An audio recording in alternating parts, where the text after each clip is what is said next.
Good morning. My name is Lisa Raju Kessler, and I'd like to welcome you to today's Sit With Us 30-minute meditation.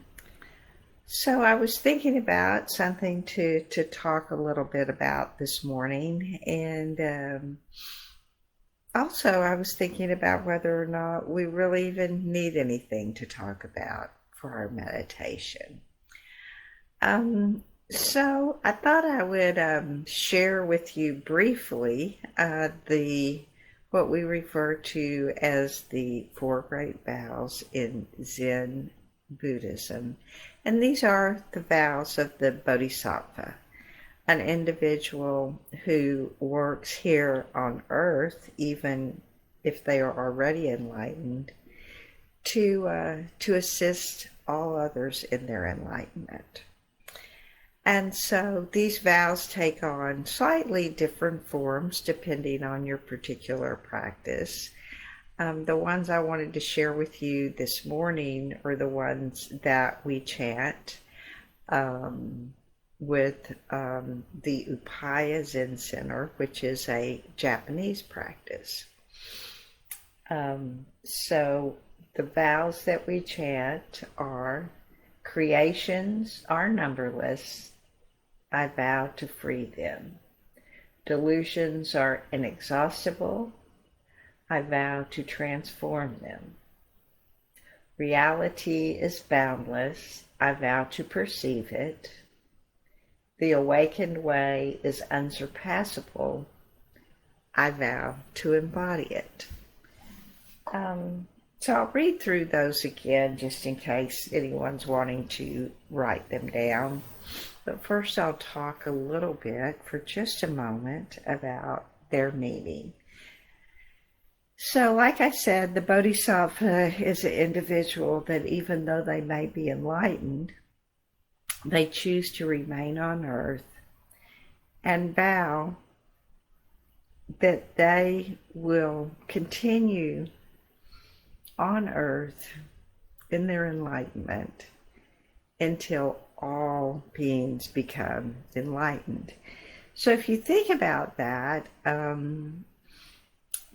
know that I have at least one individual in mind that I can bring up quickly that I really have a lot of problems with. And I think, well, what would it be like if that person became enlightened? What would that be like in my world? And well, that'd be pretty special. It's hard sometimes. A particular person we have issues with, it can be kind of hard to wish the best for them. But consider if you did do that, if you were a bodhisattva who continued in this human form on earth until that very difficult person became enlightened. So in the first line of the Great Vows, it says, creations are numberless, I vow to free them. And so, of course, we're freeing them from suffering. We're freeing them in a sense where they too can become enlightened. And creations are numberless. To consider, if it's your job to assist each individual throughout the world, but also throughout time with enlightenment. The second line, delusions are inexhaustible. I vow to transform them. So if you're familiar with Buddhism, you know that we view much of life as an illusion. And we tend to see the world not through the reality that it is, but through our own conceptions. And these are the delusions. We see things as good or bad. We see people as good or bad. We put labels on things. And all these things are really just create these delusions. And they're endless, they're inexhaustible. And to transform these delusions, well, that's about seeing things as they truly are, without that lens where we kind of make things what we think they are, what we want them to be. So the next line, reality is boundless. I vow to perceive it. And so there is no end to reality. And when we wipe away our delusions, when we take away the labels and the concepts that we place on things, then we can see reality as it truly is. The awakened way is unsurpassable. I vow to embody it. So the awakened way is the Buddha way, is the way of seeing things as they truly are. And in this line, unsurpassable, nothing could be a higher, I can't think of the word, but nothing could be more important. Nothing could be a greater goal, I guess. That's not exactly the word I'm trying to reach, but it's just not coming to me right now. And that I will vow to embody this way. And, in Zen Buddhism, we see just sitting on the cushion as an act of enlightenment. It's important, perhaps, to us to study Buddhism, to understand, but that also kind of intellectualizes. And ultimately, the important practice in Zen Buddhism is to merely sit, to sit with your breath, to sit in the present time, noticing how emotions rise and fall, noticing how thoughts rise and fall, and cutting through these delusions so that we truly see reality. So, with that said, we'll just sit together in our practice. And as you sit, first, again, realizing that merely sitting down is awakening. And so we just start to focus on our breath. And we sit in stillness as our body is still and calm. That helps us generate that same stillness in our mind.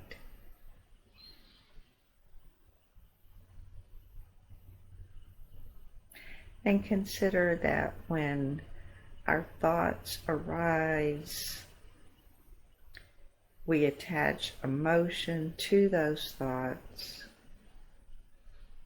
Well, that's where our delusions begin to take over. And so as we just allow those thoughts to be noticed and to pass without attaching emotions, we begin to practice our great vows by seeing life as it truly is, by seeing the reason that we're here on earth as it truly is.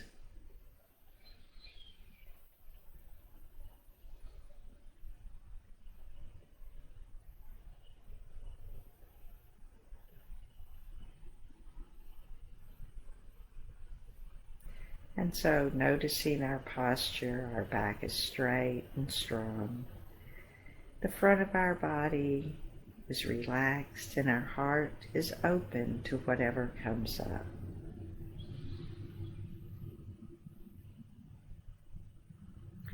relaxing any part of the body that you don't need to use right now, muscles you don't need to use, to just maintain this upright, seated position.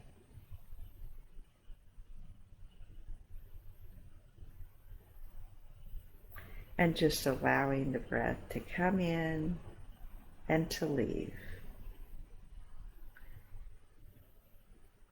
And often when I start my sitting, I like to just say to myself the four great Bodhisattva vows. And those are, once again, creations are numberless, I vow to free them. Delusions are inexhaustible, I vow to transform them. Reality is boundless, I vow to perceive it. The awakened way is unsurpassable, I vow to embody it. Breathing in, breathing out.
And as we sit in our meditation,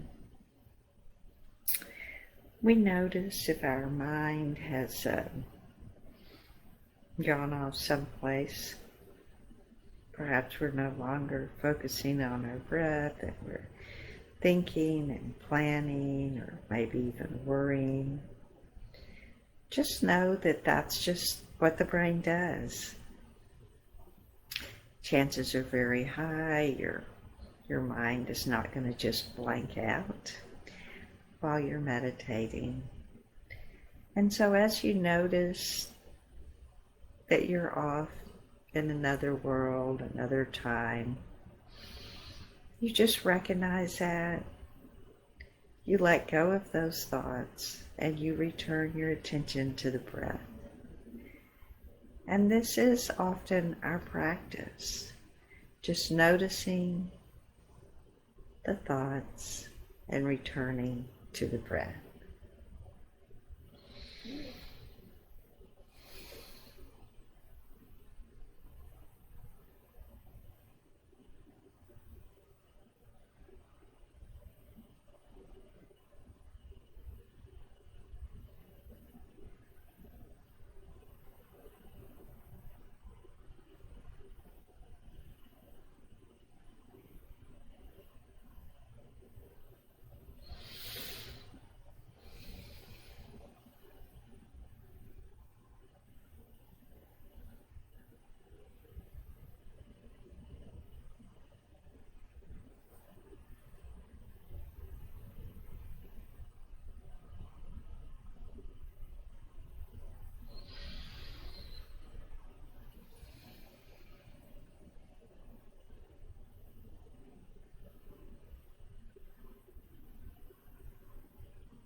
And as our practice this morning comes to an end,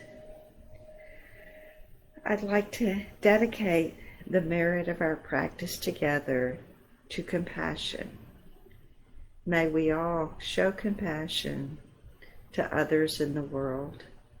May we live here as bodhisattvas, cutting through illusion and seeing life as it truly is. May all beings be free from suffering and the causes of suffering. May all beings know happiness and the causes of happiness.